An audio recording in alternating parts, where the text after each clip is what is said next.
വലിയ ദുരന്തത്തിനാണ് തമിഴ്നാട്ടിലെ കരൂർ ഇപ്പോൾ സാക്ഷിയായിരിക്കുന്നത്. തമിഴക വെട്രിക്കഴകത്തിൻ്റെ റാലിക്കിടെ വലിയൊരു തിക്കിലും തിരക്കിലും പെട്ട് അപകടമുണ്ടാകുന്നു. അപകടത്തിന് തൊട്ടു മുമ്പുള്ള ദൃശ്യങ്ങളാണ് നമ്മളിപ്പോൾ കാണുന്നത്.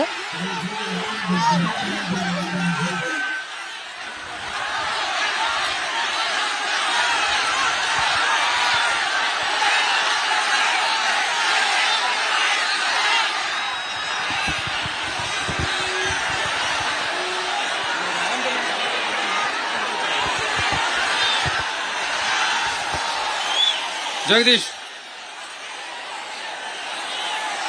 உடனே ஒரு ஆம்புலன்ஸ் கூப்பிட்டுருப்பா.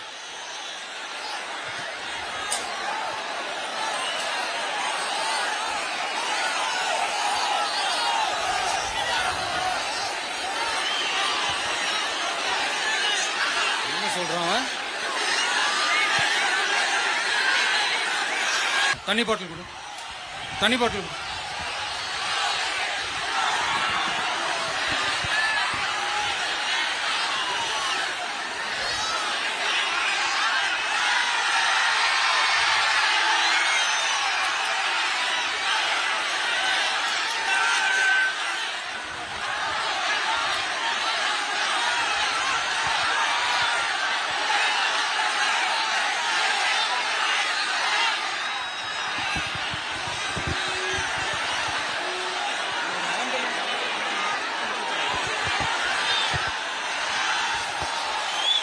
ஜெகதீஷ்,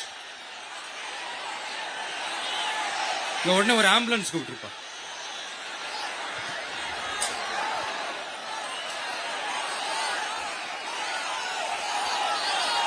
ഈ അപകടത്തിന് തൊട്ടു മുമ്പുള്ള ദൃശ്യങ്ങളാണ് നമ്മളിപ്പോൾ കണ്ടത്. അദ്ദേഹത്തിന്റെ വാഹനത്തിൽ നിന്ന് ആളുകൾക്ക് വെള്ളക്കുപ്പികളും മറ്റും എറിഞ്ഞു കൊടുക്കുന്നത് നമ്മൾ കാണുന്നുണ്ട്. അതുപോലെ തന്നെ ആംബുലൻസ് വിളിക്കാനായി അനുയായികളോട് ആവശ്യപ്പെടുന്ന കാഴ്ചകൾ നമ്മളിപ്പോൾ ആ ദൃശ്യങ്ങളിൽ നിന്ന് കണ്ടു. അജി, നമ്മൾ നേരത്തെയൊക്കെ പറഞ്ഞതുപോലെ കൃത്യമായ ക്രമീകരണങ്ങൾ ഒന്നും തന്നെ അവിടെ ഇല്ല എന്ന് മനസ്സിലാവുകയാണ്. ആ ദൃശ്യങ്ങളിൽ നിന്ന് കാണാം, ആളുകളുടെയൊക്കെ ആക്ഷൻ നോക്കിയാൽ കാണാം, വെള്ളം വേണമെന്ന് വിജയിയോട് തന്നെ അവർ ആവശ്യപ്പെടുന്നത് നമുക്ക് ആ ദൃശ്യങ്ങളിൽ നിന്ന് കാണാൻ കഴിയുന്നുണ്ട്. അപ്പോൾ അത്രത്തോളം പരിതാപകരമായിരുന്നു അവിടുത്തെ അവസ്ഥ. തീർച്ചയായും ആ ദൃശ്യങ്ങൾ അത് തന്നെയാണ് അമൃത പറയുന്നത്. നോക്കൂ, വെള്ളം വേണമെന്ന് പറയുമ്പോൾ വിജയ് എറിഞ്ഞു കൊടുക്കുന്ന ദൃശ്യമാണ് ഇപ്പോൾ നമ്മൾ കണ്ടത്.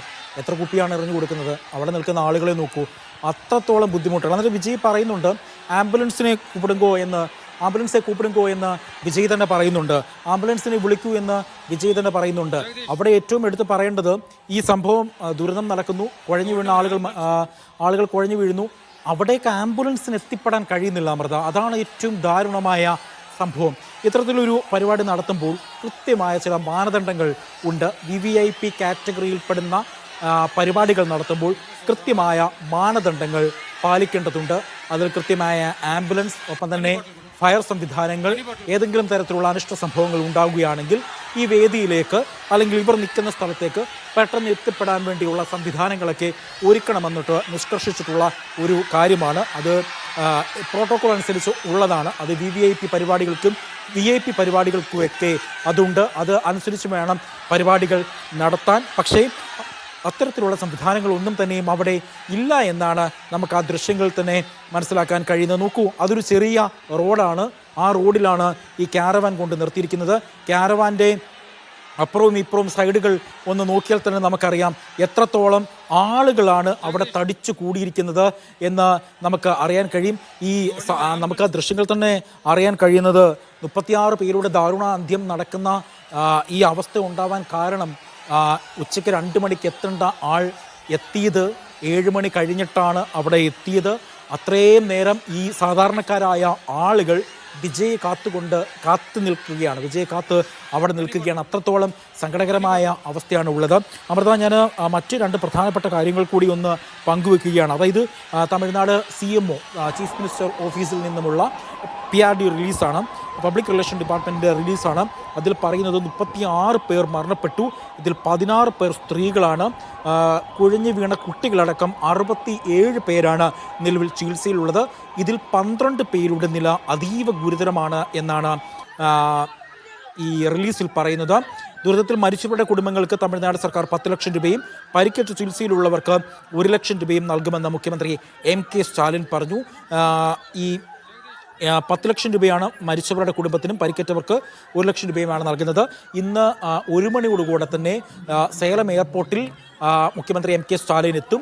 എം കെ സ്റ്റാലിൻ 1 മണിയോടുകൂടെ അവിടെ എത്തി റോഡ് മാർഗം അദ്ദേഹം ഈ അപകടം നടന്ന കരൂരിലേക്ക് എത്തിക്കും. അധികം ദൂരം ഒന്നുമില്ല സേലത്തിൽ നിന്നും കരൂരിലേക്ക്. പ്രത്യേകിച്ച് അദ്ദേഹം ഒരു മുഖ്യമന്ത്രി കൂടിയാണ്. വളരെ വേഗം തന്നെ അദ്ദേഹത്തിന് അവിടേക്ക് എത്താൻ കഴിയും. ഇന്ന് രാത്രിയിൽ തന്നെ ഈ പരിക്കേറ്റവരുടെ കുടുംബങ്ങളെ സന്ദർശിക്കും. മരിച്ചവരുടെ കുടുംബങ്ങളെ സന്ദർശിച്ച് വേണ്ട സഹായങ്ങളൊക്കെ ചെയ്യും എന്നാണ് പറഞ്ഞത്. ശരി, മുഖ്യമന്ത്രി എം കെ സ്റ്റാലിൻ അല്പസമയത്തിനകം തന്നെ ഇങ്ങോട്ട് അപകട സ്ഥലത്തേക്ക് പുറപ്പെടുമെന്ന് തന്നെയാണ് മനസ്സിലാക്കുന്നത്. മന്ത്രി വീണ ജോർജിന്റെ പ്രതികരണം കൂടി വന്നിട്ടുണ്ട്. തമിഴ്നാട്ടിലുണ്ടായ ദുരന്തത്തിൽ തിക്കിലും തിരക്കിലും ആളുകൾ മരണമടഞ്ഞതിൽ ദുഃഖവും അനുശോചനവും രേഖപ്പെടുത്തുന്നു എന്നാണ് ആരോഗ്യമന്ത്രി പറയുന്നത്. ഒപ്പം തന്നെ മുഖ്യമന്ത്രി പിണറായി വിജയന്റെ നിർദ്ദേശാനുസരണം തമിഴ്നാട് ആരോഗ്യമന്ത്രി മാ സുബ്രഹ്മണ്യത്തെ ഫോണിൽ വിളിച്ച് സംസാരിച്ചിട്ടുണ്ട്. കേരളത്തിൽ നിന്നുള്ള ആരോഗ്യ പ്രവർത്തകരുടെ ടീമിനെ ആവശ്യമെങ്കിൽ കരൂരിലേക്ക് അയക്കുന്നതിന് മുഖ്യമന്ത്രി നിർദ്ദേശം നൽകിയിട്ടുണ്ട് എന്നാണ് ഇപ്പോൾ ആരോഗ്യമന്ത്രി വീണ ജോർജ് അറിയിച്ചിരിക്കുന്നത്. അജി, ചേർത്ത് നിർത്തുകയാണ് കേരളം. തീർച്ചയായും കേരളം ചേർത്ത് നിർത്തുകയാണ്. നമ്മൾ എപ്പോഴും അങ്ങനെ തന്നെയല്ലേ അമൃത? നമ്മൾ എത്ര വലിയ എത്ര വലിയ എതിർപ്പുകളുണ്ടെങ്കിൽ, അല്ലെങ്കിൽ ചില വാക്കുകൾക്ക് പോരായ്മകളുണ്ടെങ്കിൽ, അല്ലെങ്കിൽ ചില വിഷയത്തിൽക്കൊക്കെ നമ്മൾക്ക് എതിർപ്പുകളുണ്ടെങ്കിലും നമ്മളെപ്പോഴും മലയാളികളാണ്. നമ്മൾ ചേർത്ത് നിർത്തും. ഒരു അപകടം വന്നു കഴിഞ്ഞാൽ നമ്മുടെ ശത്രുവായാലും മിത്രമായാലും എപ്പോഴും ചേർത്ത് നിർത്തുന്ന ഒരു സമീപനമാണ് ജാതി മത രാഷ്ട്രീയ ഭേദമെന്നെ കേരളം എക്കാലവും സ്വീകരിച്ചിട്ടുള്ളത്. കേരളം ഇപ്പോഴും അതുതന്നെയാണ് സ്വീകരിച്ചത്. പ്രത്യേകിച്ച് കേരളത്തെ സംബന്ധിച്ചിടത്തോളം വിദഗ്ധരായ മിടുക്കരായ ഒരു മെഡിക്കൽ ടീം നമുക്കുണ്ട്. ആരോഗ്യരംഗത്ത് പ്രമുഖന്മാരായ ഒരു മെഡിക്കൽ ടീം നമുക്കുണ്ട്. അത് നമുക്ക് അറിയാവുന്നതാണ്. അതുകൊണ്ട് തന്നെ കേരളത്തിൻ്റെ ഈ സഹായം തമിഴ്നാടിനെ സംബന്ധിച്ചിടത്തോളം അത് വലിയ ഗുണകരമാകും. തമിഴ്നാടിനെ സംബന്ധിച്ചിടത്തോളം ഒരുപാട് മെഡിക്കൽ കോളേജുകളും ആശുപത്രികളും ഒക്കെ ഉണ്ട് എങ്കിലും ആരോഗ്യരംഗത്തെ മികച്ച ഡോക്ടർമാരുടെ സേവനങ്ങൾ പലപ്പോഴും അവർക്ക് അപര്യാപ്തമായ ഒരു സാഹചര്യമാണ്. അതുകൊണ്ട് തന്നെ കേരളത്തിൻ്റെ ഈ ചേർത്ത് പിടിച്ചു നിർത്തൽ അത് വലിയ തലത്തിൽ ഗുണം ചെയ്യും